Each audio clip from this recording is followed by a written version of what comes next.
할렐루야. 주님을 찬양합니다. 여러분, 일주일 동안 어떻게 지내셨나요? 저는 지난 일주일 동안에 참 여러 가지 일들이 있지만 그 중에 생각나는 그 것들이 무엇인가 하면은 우리 그 국내 선교회에 속한 목사님이 젊은 목사님이 암 수술을 받았다고 합니다. 근데 요즘 특히 이 목 수술을 목에 암이 많이 발생을 해요. 그래서 성대가 이렇게 나오지 않아서 한 9달, 10달 정도 굉장히 애를 먹었다고 합니다. 그러니까 목사가 설교를 해야 되는데 눈만 뜨면 찬양하고 기도하고 설교해야 되는데 목소리가 안 나와서 그 지난 노회 때인가 그분이 수화하는 그 식사를 하는데 그 팀에 가 있더라고요. 그래서 그때는 몰랐죠. 몰랐는데 저분이 왜 수화에 관심이 많을까? 왜 저기 가서 앉아 있을까? 다른 목사님들하고 교제를 해야 될 시간인데 이렇게 생각을 했는데 이번 주에 그 대화를 해보니까 그분이 목암이 있어서 수술을 하고 이제 수술은 끝났는데 지금 면역력이 떨어져가지고 대상포진이 왔다는 거예요. 근데 그 대상포진이 이 안면으로 와가지고 지금 겉으로 보기에는 멀쩡한데 이 안이 굳어가지고 신경이 굳어가지고 그래서 너무 고통스럽다고. 암 수술보다도 더 아프고 힘든 게 대상포진이랍니다. 그래가지고 그 이야기를 나누면서 마음이 참 아프고 눈물이 나는 거예요. 이 젊은 목사님이 목회 현장에서 얼마나 힘들었으면 그 몸이 저렇게 암이 발생하면서 요즘 젊은 목사님들이 몇 주 전에도 그 천국에 갔잖아요. 같은 동기들이고 또래들이에요. 그래서 이걸 보면서 무엇이 정답인지 우리는 모르죠. 그러나 하나님의 성전이 이 몸을 지키는 것도 굉장히 중요하다. 건강관리, 몸관리 해야 돼요. 그래서 이 몸관리를 잘하고 건강관리를 잘 해야지만이 하나님 나라의 메시지를 들고 선포할 수도 있고 복음을 전하는 복음 전도자가 될 수도 있고 하나님의 사역을 길어질 수 있는 거예요. 이 땅에서. 그러면서 그러한 모습들을 보면서 곳곳에서 참 이렇게 그 죽기를 다하기까지 충성하는 그들의 모습을 보면서 나 자신을 비춰보니까 기도하면서 제 자신이 너무 사람을 의식하는 나의 모습을 반추하면서 저도 깜짝 놀랐어요. 내가 이렇게 사람에게 잘 보이려고 애를 쓰고 있구나. 그런데 그것은 다 무용지물이고 다 헛된 것인데 언제 어느 때에 그러한 것들이 나에게 들어왔는지 제가 그 자신을 돌아보는 시간을 가졌었습니다. 그리고 지난주에 이제 어느 분이 저한테 이제 책을 하나 이렇게 권해주시면서 그 책을 보니까 뭐냐면은 챗 GPT, GDP, GDT, 그러니까 GDP, T, 그 책을 주면서 이것이 목회 현장에서 이것이 지금 활용을 하고 있다는 거예요. 활용을 하고 있는데 신학적인 측면에서 이것이 가한 것인가 아니면은 이것이 하나님의 말씀을 방해하는 것인가 하나님의 뜻에 반하는 것이냐 이런 이제 신학적인 논쟁들이 있는 그런 책들이었어요. 그래서 제가 이제 그것을 쭉 이렇게 읽어보면서 모든 문화와 새로운 그 시대의 그런 기기들이나 그 다음에 또 하나의 도구들이 나타나게 되면 모두가 어떻게 생각하느냐 이게 과연 하나님의 뜻이냐 아니면 하나님의 뜻이 아니냐 여기에 서로가 이제 그 논쟁을 하고 서로가 이제 자기들의 입장을 이야기를 하는데 저는 이 GPT 이거를 해본 사례를 거기다가 썼는데 상담도 아주 잘해준답니다. 그리고 그 역사에 대한 것도 기록을 요약을 해서 30자 내로 요약해달라 그러면 30자, 100자 내로 요약해달라면 100자. 아주 명확하게, 그 다음에 속속들이 아주 광범위하게 자료를 정리를 딱 해가지고 준다는 거예요. 그렇기 때문에 굉장히 장점, 찬성하는 입장에서는 유익이 된다. 목회하는데 유익이 된다. 그래서 설교 본문을 놓고 이제 설교를 어떻게 이 본문을 어떻게 설교할 것이냐라고 질문을 해서 설교가 나왔대요. 나왔는데 10번 하면 10번이 설교가 다 달라되는 거예요. 우리는 한 번 설교하면 거의 비슷한 맥락에서 설교가 나오는데 이 GPT는 그렇게 여러 가지 설교를 해줄 수 있다. 그런데 이것이 못하는 부분이 있다는 거예요. 영역이 있다는 거예요.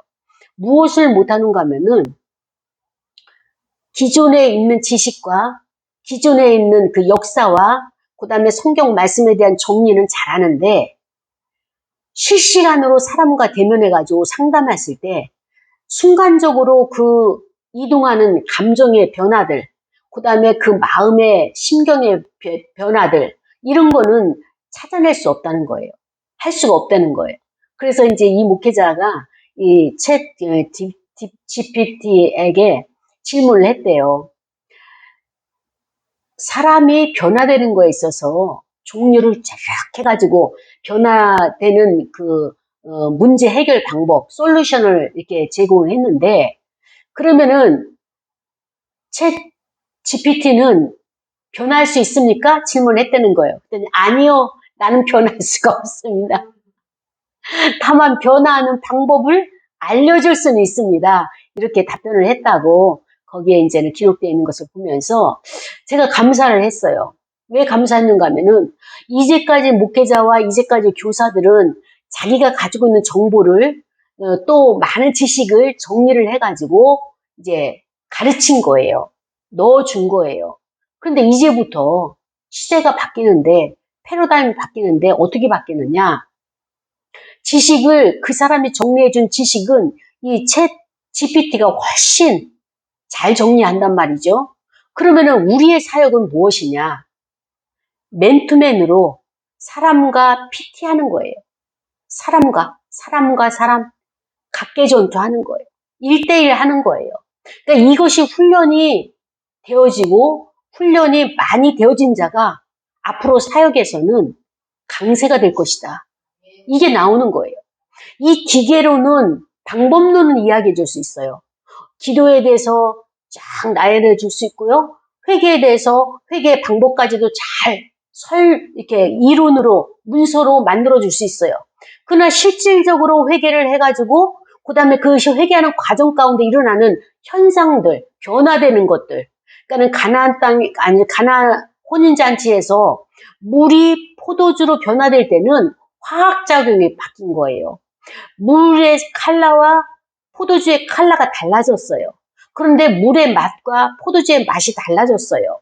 그러니까는 보여지는 것도 달라졌고 변화가 됐고 그 다음에 또 화학작용이 일어나가지고 맛도 달라진 것처럼 이런 섬세하고 사람의 마음을 만질 수 있는 것은 사람과 사람이 만나야 되는 것이지 기계가 해줄 수 있는 영역은 아직 거기까지 미치지는 못했다라고 하는 것을 하면서 이제 갈수록 목회자들이 설교도 이제 이런 GPT를 활용을 할 것이고 여러 가지 자료 같은 것도 이런 것을 활용을 할 것입니다. 그러나 중요한 것은 무엇이냐? 우리는 1대1 사역이에요. 한 사람 붙들고 씨름하는 거예요.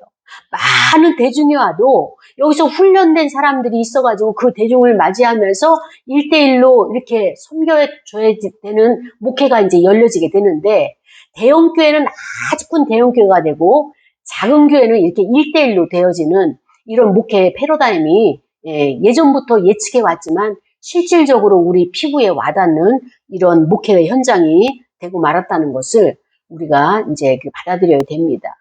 지금 목회자들이 이 문제를 가지고 저렇게 논의하고 그다음에 함께 이렇게 토론을 할 수 있는 것은 무엇이냐면은 많은 목회자들이 활용하고 있다는 거예요. 근데 영어로 하게 되면은 훨씬 구글과 연계가 돼가지고 많은 자료를 뽑아낼 수 있지만 한글에서는 그 번역을 하기 때문에 자료에 대한 정보에 대한 한계가 있다라고 이런 이야기를 하더라고요.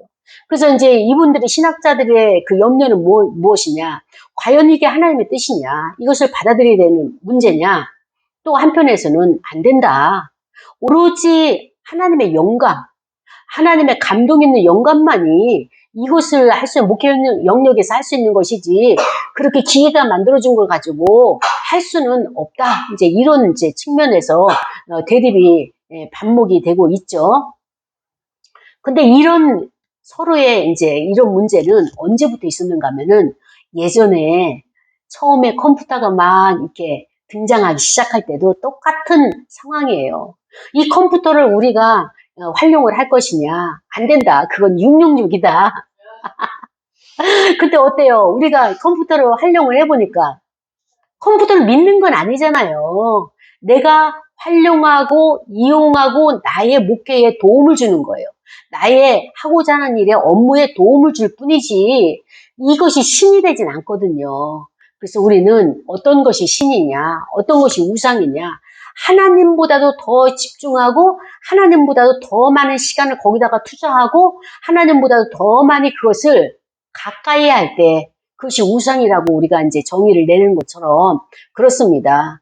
우리는 아직 이것을 써보진 않았지만 챗 GPT가 어떻게 우리에게 다가올지는 모르죠. 대중화돼가지고. 그러나 우리는 그걸 믿지는 않아요. 다만 내가 하나님 앞에 나가가지고 하나님이 나에게 주신 영감과 하나님의 그 계시를 그 컴퓨터의 자료 속에서는 어떻게 그것을 해석하고 있느냐 비교를 해볼 수 있겠죠. 그래서 어찌됐든 목회자들이 신방과 그다음에 또 이제 설교 준비와 또 이제 그 여러 가지 모임 이런 모든 행정들 그다음에 또 이제 그 부서 이게 그 헌신해야 될 그런 노예의 이런 문제들 바쁜데 이런 것이 도움이 된다면 더 없는 고마운 존재가 되지 않을까 이런 생각을 해봅니다. 자, 그다음에 오늘 우리가 말씀을 상고한 저기 그 본문은 요한일서 2장 12절부터 17절까지 말씀이에요. 요한일서는 누가 저장고 하면 요한이에요. 이 요한이라는 사람은 요한복음도 기록했지만 요한 1, 2, 3 해가지고 그 여러 서신서들을 기록을 했어요. 그런데 반모섬에 가서 요한계시록을 그 기록한 이 분이 바로 이 요한이란 말이죠. 근데 이 요한을 우리는 뭐라고 표현하는가 하면은 사랑의 사도 이렇게 말을 합니다. 그런데 처음부터 이 요한이 사랑의 사도는 아니에요. 왜냐하면 예수님이 계실 때 예수님이 그를 요한, 야고보를 어떻게 표현했습니까? 요한을 우레의 아들이라고 했어요. 왜 우레의 아들이냐? 천둥벌거숭이처럼 아주 분노가 가득 차고 그 다음에 무슨 일만 되면은 앞장서 가지고 이제 혈기를 내뿜고 그러니까는 이제 그 사마리아 땅인가 가지고 이제 복음을 전하는데 그 척박한 땅에서 복음을 받아들이지 않는 거예요. 그러니까는 그들이 이제 아마 이제 요한 뭐 야고보 베드로 셋이 하나님 예수님이 데리고 다니셨으니까 이 제자들이 그런 거예요. 주님 하나님 아버지께 지금 기도해가지고 불을 내리라고 할까요? 그래서 저들을 불로 죽여버릴까요? 할 정도로 그렇게 급하고 그 다음에 또 그렇게 많은 혈기를 가지고 있었던 요한이에요. 근데 마지막에는 어떻습니까? 요한 사도가 돼가지고 사랑의 사도가 된 거예요. 그러니까 그 과정 가운데 예수님이 이 땅에서 사역을 하면서 얼마나 많은 시간들 인내와 얼마나 많은 시간들 그들을 위해서 기도하고 말씀을 선포했는지 그들의 인격이 변화되는 과정들을 다 주님께서 보셨잖아요. 그러니까 하루아침에 되는 것이 아니에요. 그러나 결론은 어떻습니까? 결국 변화는 된다는 거예요. 그래서 우리가 여기에 대해서 소망을 갖고 오늘 말씀을 상고해 보길 원합니다. 요한이 자녀들에게 말합니다. 내가 너희에게 쓰는 것은 너희 죄가 그의 이름으로 말미암아서 사함을 받는 것이다. 그리고 자녀들에게 말하고 그 다음에 아비들에게 말하고 그 다음에 청년들에게 말하고 그 다음에 아이들에게 말하고 그래서 이렇게 계층별로 이렇게 개별적으로 이야기를 해주는 거예요. 교회 안에는 전체 종합적인 공동체예요. 그러니까는 어른들에게 선포할 수 있는 말씀이 있고 또 아이들에게 이 아이들에게 선포할 수 있는 말씀이 있죠. 왜냐면은 정서적으로 아니면은 또 그들의 지식의 어떤 그런 것으로 차이가 있는 거예요. 그렇기 때문에 이제 요한이 자녀들에게는 너희 죄가 예수 그리스도의 이름으로 말미암아 사함을 받았다. 여기에 대해서 죄사함에 대해서 말씀을 하시고 그 다음에 아비들에게는 어떻게 이야기하느냐. 너희가 태초부터 계신 일을 알았다. 처음에는 죄사함 받은 것을 믿으라고 두 번째는 뭡니까? 아비들에게는 이미 너희들이 알았다. 알았다라고 하는 것이 기노스 헬라어로 기노스라고 이렇게 표현하는 단어인데요. 이미 아는 거예요. 그 다음에 청년들에게는 뭐냐면 너희가 악한 자를 이겼다.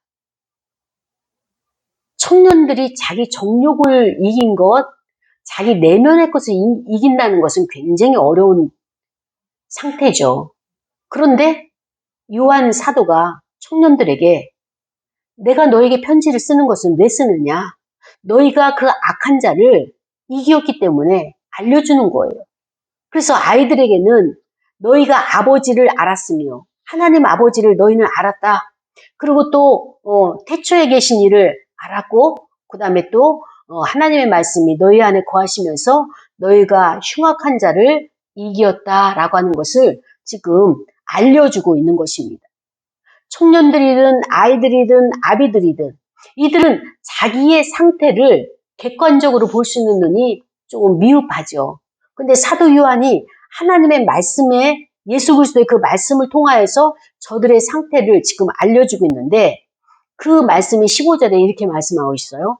이 세상에나 세상에 있는 것들을 사랑하지 말라. 세상 것을 사랑하지 말라는 거예요. 세상을 사랑하면 아버지의 사랑이 그 안에 있지 아니하니 세상을 사랑하게 되면 아버지와 우리는 원수가 되는 거예요. 예수님이 이 땅에 오시면서 세상은 그를 거부했어요. 그를 죽였어요. 그리고 우리를 보게 되면 우리를 핍박을 해요. 왜? 우리가 그에게 종속된 제자고 자녀이기 때문에. 그래서 요한도 세상을 사랑하지 말아라. 그러면서 우리는 그 안에 있지 아니하고 이 세상에 있는 것은 어떤 것을 세상이라고 하느냐. 육신의 정욕이고 안목의 정욕이고 이생의 자랑이다. 그래서 세상에 속한 사람들은 어떤 사람을 세상에 속한 사람이라고 하느냐? 세상 가치관을 따르는 사람이 세상에 속한 사람이에요. 교회 안에서 신앙생활을 하면서도 모든 사고체계가 세상의 가치 기준을 가지고 있다면 그는 세상에 속한 사람이에요. 기독교의 사상이 아닌 거예요. 기독교의 진리 안에 있지 않는 거예요. 이거를 이제 요한이 말을 하면서 그 가장 중요한 것이 육신의 정욕이고 안목의 정욕이고 그 다음에 이생의 자랑이다. 이것을 찝고 있어요. 그러면서 이러한 것들은 다 아버지께로 온 것이 아니고 세상으로부터 온 것이기 때문에 그러나 이러한 정욕은 지나간다. 오직 하나님의 뜻을 행하는 자만이 영원히 거하는 것이지 이것은 일시적인 현상에 불과하고 그 다음에 불에 탈 것들에 불과하다라고 하는 것을 말해주고 있는 것입니다. 요한 1서 2장 1절부터 11절까지는 어떤 것이 나오는가 하면은 세상에서 하나님의 뜻과 그 다음에 또 하나님과의 교제를 하는 거에 있어서 말하고 있는데 하나님과의 교제를 위한 실천 방법이 지금 12절부터 나오고 있는 거예요. 주의 계명을 준수하여라. 그 다음에 계명의 핵심인 형제 사랑을 실천하는 것을 권면하는데 이 본문에서는 무엇을 말씀하고 있는가 하면은 그러나 경계해야 될 사항이 있다. 그 경계해야 될 사항이 뭐냐? 세상을 사랑하지 말아라. 이거를 지금 경계의 대상으로 놓고 있는 거예요. 그 다음에 세상과의 교제에 대해서 경계하고 있는 거예요. 자, 오늘날 우리를 봅시다. 우리가 세상과 밀접할까요? 밀접하지 않을까요? 엄청 밀접해요. 기독교인이라고 하면서 직장에 가면은 세상 가치를 가지고 있는 사람들에 둘러싸여 있기 때문에 듣고 싶지 않아도 들어야 되고 어울리고 싶지 않아도 어울려야 되는 사회가 지금 우리 시대예요. 예전에는 집에서 길쌈도 하고 혼자 이렇게 하는 일들이 많았다면 지금은 이렇게 공동체로서 만들어져 있어서 연합되는 시스템이 되다 보니까 거기에 안 들어갈 수가 없는 거예요. 그러니까 우리는 귀를 막아야 될 때 귀를 막지 못하면 그만큼 내가 괴로움에 시달림을 당하는 것이고 보여지는 것들 오토매기로 시선을 바꿔야 되는데 자동 시스템으로 시선이 돌리지가 않으면 우린 거기에 넘어지게 되는 거예요. 다윗이 밧세바를 범죄한 것이 어떻게 됩니까? 옥상을 거닐면서 그때가 어떤 시기예요? 전쟁 시기예요. 자기의 군사들과 부하들은 전쟁터에 나가가지고 목숨을 걸고 전쟁을 하고 있는데 다윗은 옥상에 올라가서 왜 올라갔을까요? 그 저녁 시간에 이 여유 있을 시간이 없음에도 불구하고 옥상에 올라가서 거닐다가 한 곳에 집중해서 봤는데 어느 여인이 목욕을 하고 있는 장면이에요. 그럼 오토매틱으로 돌려야 되는데 안 돌린 거예요. 그러니까 그는 그것이 죄의 씨앗이 되어서 그 간음이 되고 그 다음에 또 그의 부하 죽이고 남편을 죽이게 되고 그 다음에 또 그 자기가 낳은 아들도 하나님이 거둬가는 엄청난 대가를 치르는 이런 것이 있었죠. 처음 시작은 작은 거예요. 눈을 돌려야 할 시기에 돌리지 않는 것 그거 하나밖에 없어요. 그러나 이것이 분도끼처럼 이렇게 넓어져 가지고 결과에 있어서는 엄청난 것을 몰고 오는 것을 볼 수 있는 것처럼 오늘 요한도 우리에게 말씀하시는 것은 무엇인가 하면은 세상의 마음을 빼앗기지 말아라. 보여지는 것이 좋은 것 같고 그 다음에 또 세상의 것이 다 전부인 것 같고 그 다음에 거기에 함께 어울리고 함께 그것을 갖다가 같이 가야지 밸런스를 맞추고 낙오되지 않는 것처럼 생각되겠지만 그러나 그것이 아니라 거기서 구별된 것이 바로 거룩한 것이다. 마음으로부터 구별하고 행동도 구별하고 그렇기 때문에 우리는 세상으로부터 자연적으로 거절당할 수밖에 없고 거절당하니까 어때요? 그들이 우리를 시기하고 우리를 밀어내고 우리를 미워하는 거예요. 근데 그 미워하는 것은 무엇이냐? 우리 안에 우리는 이미 그리스도의 씨앗이 있는 거예요. 그리스도의 생명이 있는 거예요. 근데 저들이 생명이 없는 자들이 생명 있는 자를 시기하여서 자기들 무리 속에 끼워주질 않는 거예요. 같이 오라 연합하지 않는 거예요. 자기들끼리만 어울리고 그래서 우리는 거기에 대해서 시기할 것이 아니라 외로워할 것이 아니라 우리는 나는 그리스도께 속한 것을 세상에 인정해주고 있구나. 그래서 이것을 위로 삼아야 되는 것이 바로 우리의 신앙의 지금 이 시대에 살고 있는 우리의 신앙관이 아닌가 생각을 해봅니다. 그래서 하나님과 참된 교제를 갖기 위해서는 어떻게 되느냐? 나의 생활의 자세가 삶의 자세가 참돼야 된다. 그래서 하나님과 참된 교제를 회방하는 것이 있는데 그것이 무엇이냐? 바로 세상에 속한 적그리스도다 이렇게 표현하고 있는 것입니다. 그래서 우리는 이 적그리스도를 경계를 해야 돼요. 그들과 친구되지 못해서 안달할 것이 아니라 고마운 존재예요. 우리를 멀리 해주고 우리 가까이 안 해준 것이 참 고마운 존재들이에요. 그들은 우리를 알아요. 근데 우리는 그것을 제대로 나의 정체성과 신분을 알지 못해가지고 왜 같이 그냥 차 한잔 마시고 가벼운 대화 정도 할 수 있는데 우리를 왜 이렇게 멀리할까 거절할까 거기서 오해를 살 수 있지만 그러나 하나님은 이미 처음부터 우리를 구별시켜 놓은 나실이라는 것을 우리가 정체성을 가져야 되겠죠. 그렇습니다.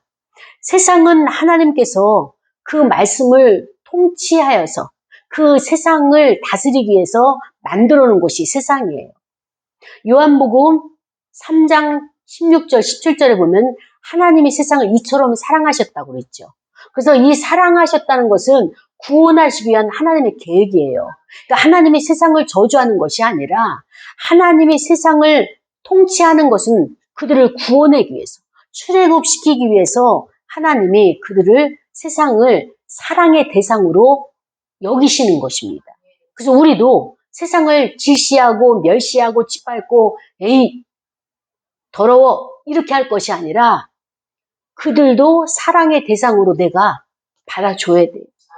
왜냐하면 하나님이 그렇게 보시기 때문에 하나님이 보시는 그 시각이 나의 시각이 되어야 되는 것입니다. 그래서 저들은 구속의 대상이지 멸망의 대상이 아니라는 것을 우리가 깨달아야 되는 것입니다. 그래서 그리스도는 이러한 사실을 아버지의 뜻을 알았기 때문에 이 땅에 오실 때 어떻게 왔느냐? 세상의 빛으로 오신 거예요. 어둠의 빛으로 오신 거예요. 아예 목적이 그걸 오신 거예요. 그리고 그래서 그들은 주님은 세상을 건져내기 위한 구주로 오신 거예요. 그래서 그는 세상을 위해서 어떻게 했느냐?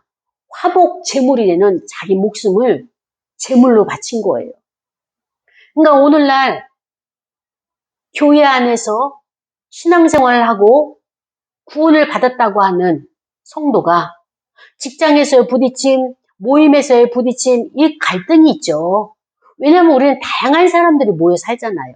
나라도 다양하지만은 또 개개인의 또 성격이나 기질이나 취미나 취향이나 이런 것들이 다양하기 때문에 이거를 나의 것만 주장하고 너의 것은 틀려. 단절하는 것이 이러면 같이 함께 살아갈 수가 없어요. 더불어 살아갈 수가 없어요. 그래서 우리는 나의 것도 존중하지만은 타인의 것도 존중을 해야 돼요. 그것이 바로 인격적인 관계가 되는 것이거든요. 그렇기 때문에 이런 사회 공동적, 공중도덕, 그 다음에 윤리, 이 모든 것들을 우리가 지켜야지만이 질서가 서로 충돌하지 아니하고 그 사람 마음을 상하지 않게 하고 그 사람이 나의 마음을 상하지 않도록 이러면서 이 바쁜 세상을 살아가게 되는 거예요. 조직 속에서. 그래서 하나님은 이렇게 세상을 사랑하고 독생자를 보내시면서 그 세상을 구원하기 위해서 이 땅에 보내셨는데 세상은 어떻습니까? 이건 하나님의 측면에서 그렇게 본다면 세상의 측면에서 볼 때는 이 세상은 어떤 곳이냐? 악한 자의 손아귀에서 우리가 지금 놀아나고 있는 거예요. 악한 자가 장악하고 권력, 그 다음에 또 제 경제, 그 다음에 또 인기, 이 모든 것들을 다 장악하고 그들이 종횡무진 이 활개치고 다니는 것이 세상인 거예요. 그 주동자가 누구냐? 가장 탑이 사단 막인 거예요. 문화를 장악하고 경제를 장악하고 인기를 장악하고 모든 사람들이 선망의 대상될 것이다 라고 하면 벌써 다 장악하는 거예요. 부동산이 어디가 뛸 전망이 있다.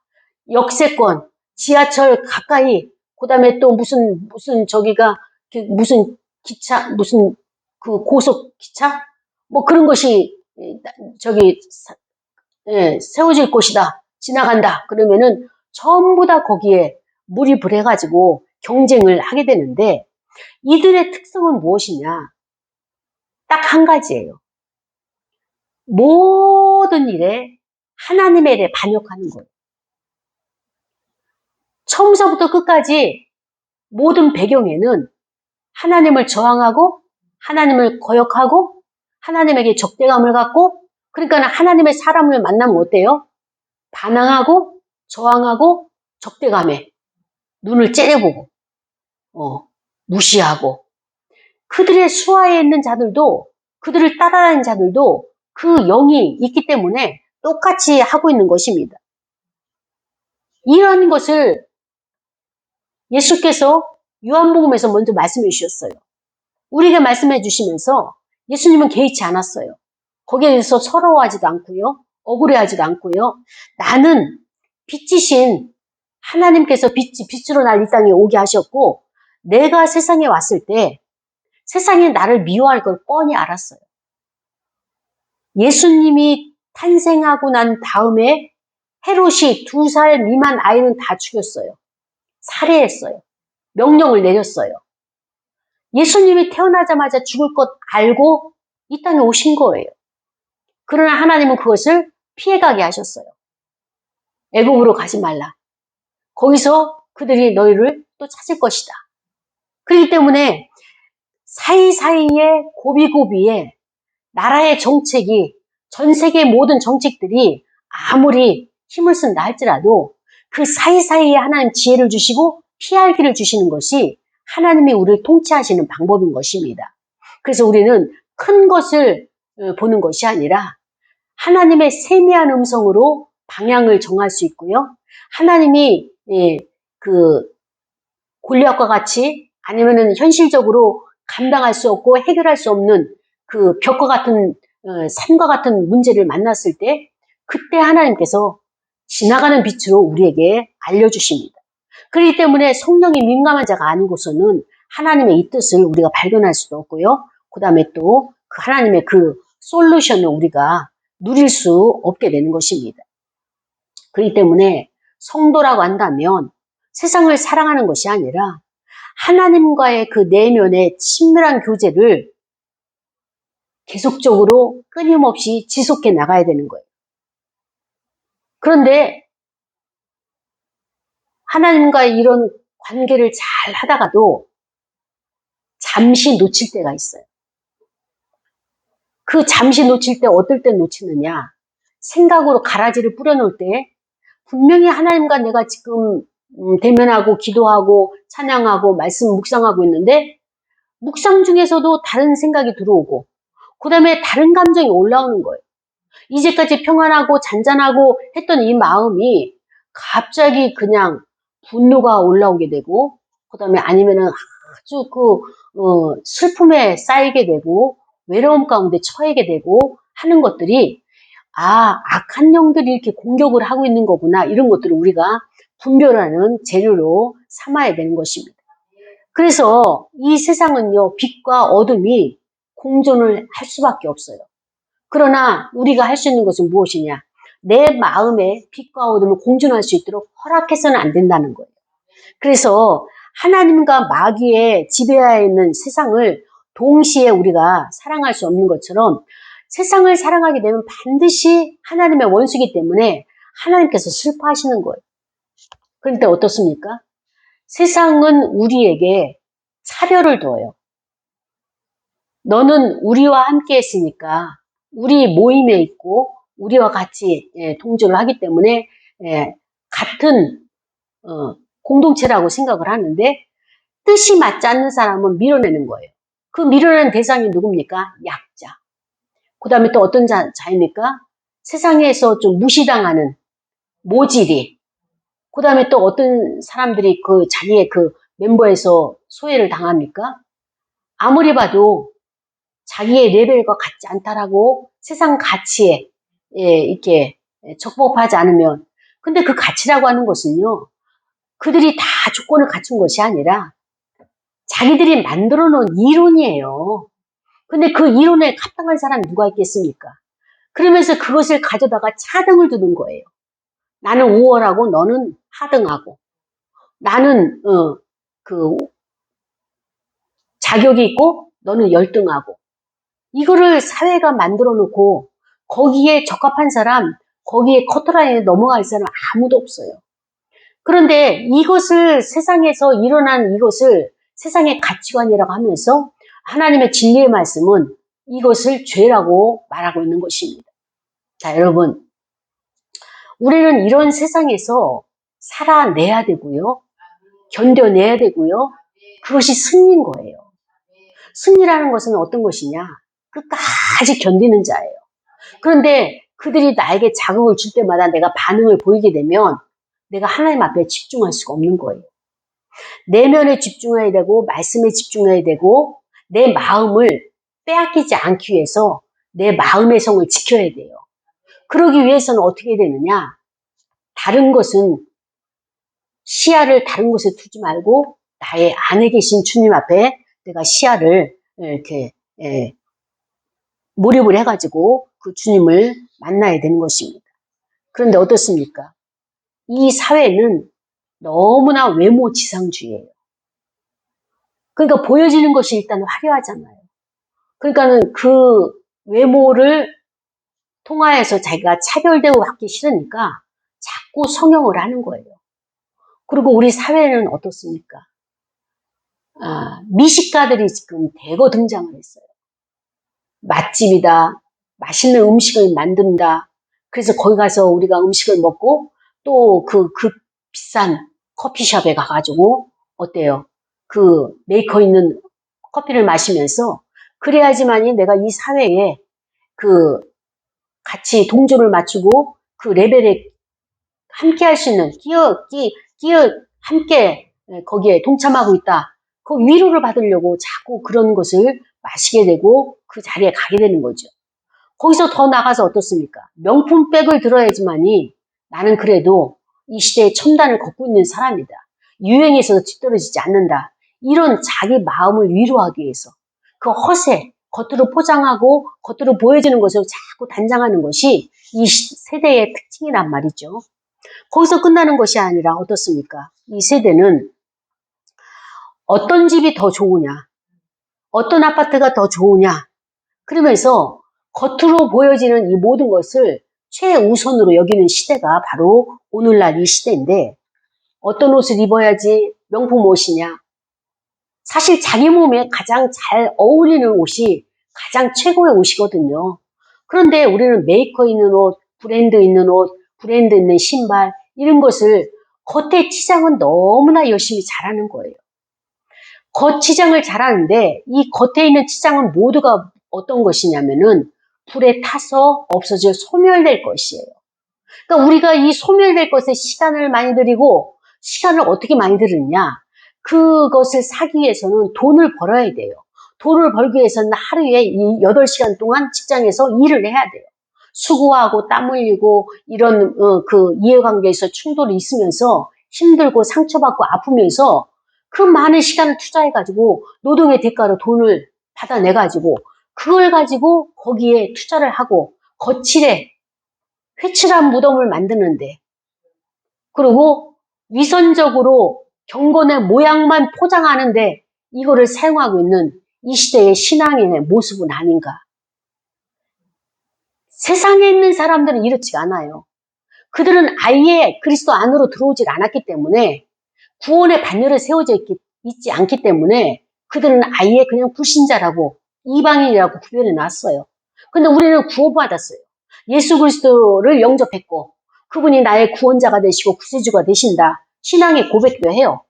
그럼에도 불구하고 우리의 생활을 돌아보니까 신앙생활을 돌아보니까 이러한 모습들이 나타나고 이러한 모습을 내가 거부하지 않고 내가 이것을 자르지 아니하고 받아들이고 수용한다는 자체는 무엇이냐? 나는 진심으로 날마다 예수 그리스도를 만나고 하나님을 만나는 그 자리가 아니라 혹여 종교의 생활을 하고 있지 않은가? 이런 문제를 우리가 한번 생각해보는 시간이 되기를 원합니다. 사도 바울은 우리에게 속사람이 새로워져야 된다고 말하고 있어요. 물과 성령으로 거듭나라고 니고데모에게 말씀하신 것이 예수 그리스도예요. 너가 거듭나지 않으면 어머니 뱃속에 들어갔다가 나와야지 영생을 얻을 수 있습니까? 이제 니고데모의 질문이잖아요. 그런데 예수님의 말씀은 뭐냐면은 어머니 뱃속에 들어갔다 나오는 것만큼의 그 거듭남이 있어야 된다. 물과 성령으로. 물은 뭐예요? 말씀이고 성령은 불이죠. 말씀과 불로서 내가 거듭나지 않으면 날마다 거듭나지 않으면 우리는 어떤 자들이냐. 세상과 똑같은 사람이다. 이것을 예수님이 말씀하신 것처럼 사도 바울도 겉사람과 속사람이 있는데 너희가 겉사람에 대해서는 신경을 많이 쓰고 많은 것을 투자하고 노력을 많이 하지만 속사람에 있어서만큼은 너희들이 관리하지 못하고 그것을 시간을 들이지 못하고 그거를 방치하고 방임하고 보여지지 않는다고 해서. 그러나 정작 우리는 어떻습니까? 그 사람을 딱 보게 되면 외모에서부터 그 사람의 신앙과 그 사람의 태도와 삶의 모습이 웬만하면 다 보이잖아요. 근데 자기 자신만 못 보기 때문에 관리하지 않은 모습이 그대로 드러나게 되면 거친 인격들이 다 나와가지고 하나님의 공동체에 아픔을 준다라고 말씀을 해주고 있는 것이 예수 그리스도께서 말씀하셨고 사도 바울도 말씀하셨고 오늘 본문에 나오는 요한 사도도 그 말씀을 하고 있는 것입니다.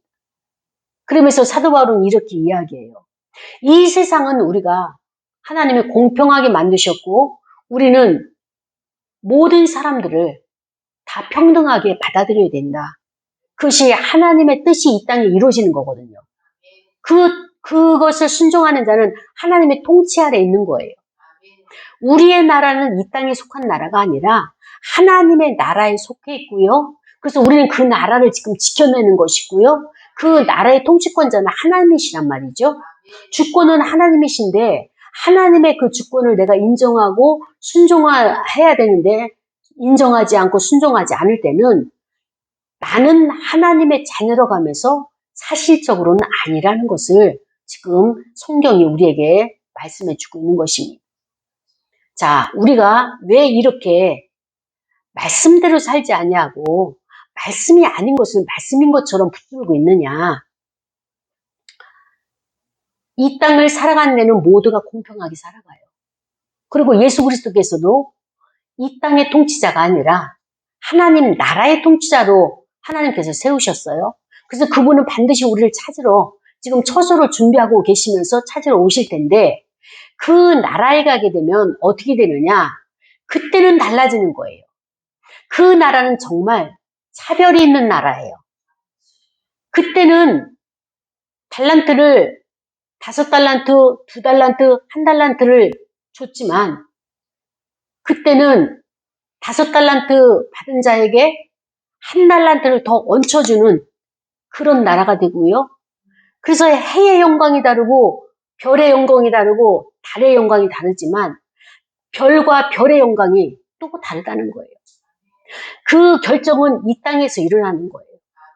이 땅에서 신앙생활 통하여서 보이지 않는 곳에서 우리가 눈에 보이지 않는 하나님을 믿고 의지하고 그분을 기다리면서 내가 엎드렸던 시간들, 수고했던 것, 차별대우 받아서 억울함을 가지고도 하나님 앞에 나와서 예배드렸던 이 모든 그 마음의 상태와 그 시간들을 그거를 기억하셔가지고 이걸 가지고 영광에 대한 차별을 두시겠다 이렇게 약속해주고 있는 것입니다. 그래서 우리의 그 차별은 이 땅에서 그 권리를 찾는 것이 아니라 하나님이 우리에게 장차 얻게 될 부활의 영광에서 그 달의 영광과 해의 영광과 별과 별의 영광이 다르듯이 각자의 영광이 달라지는 것은 이 땅에서 결정되는 것이기 때문에 우리는 그 믿음이 있는 거예요. 그렇기 때문에 세상에 아무리 우리를 유혹해도 흔들려지지가 않는 거예요. 흔들리고 싶지가 않아요. 왜냐하면 나는 예수님을 믿고요. 또 하나님 아버지를 믿고요. 나는 잠시라도 이 호흡 가운데서도 주님을 내가 함께 같이 호흡하지 않으면 견딜 수가 없이 고통스러워요. 그리고 아버지가 나의 아버지, 하나님 아버지가 나의 아버지가 아니라면 나는 외로워서 견딜 수가 없고요. 그래서 이 모든 짐승과 같은 악한 세력들이 나의 우겨쌈을 싸고 나를 공격하고 나를 물어뜯으려고 하는 이 현세대를, 이 현실을 어떻게 이겨내겠어요? 나는 하나님이 말씀하신 것이 다 100% 믿기 때문에 하나님 앞에 엎드리는 것이고 내가 가장 소중하고 내가 가장 아끼는 것도 하나님 앞에 바칠 수 있게 되는 것입니다. 그분은 나를 찾으러 오실 거예요. 하나님은 나의 이름을 불러주실 거예요. 정말 애쓰고 수고했구나. 사람들은 화려한 것을 찾아가고 들로 산으로 사람이 모이는 곳에 가서 하하고 웃으면서 어울리기를 좋아해요. 왜? 홀로 있다는 것은 외로운 시간이거든요. 광야에서 홀로 있다는 것은 짐승들이 와서 나를 공격할 빌미를 제공하는 것이고요. 그러나 하나님은 우리에게 불기둥을 준비하시고 구름기둥을 표적 삼아서 우리를 인도하시잖아요. 짐승들이 못 오도록 불기둥으로 둘러싸여가지고 우리가 실족하기로 말하자면요. 계단을 내려가도 실족하게 되고요.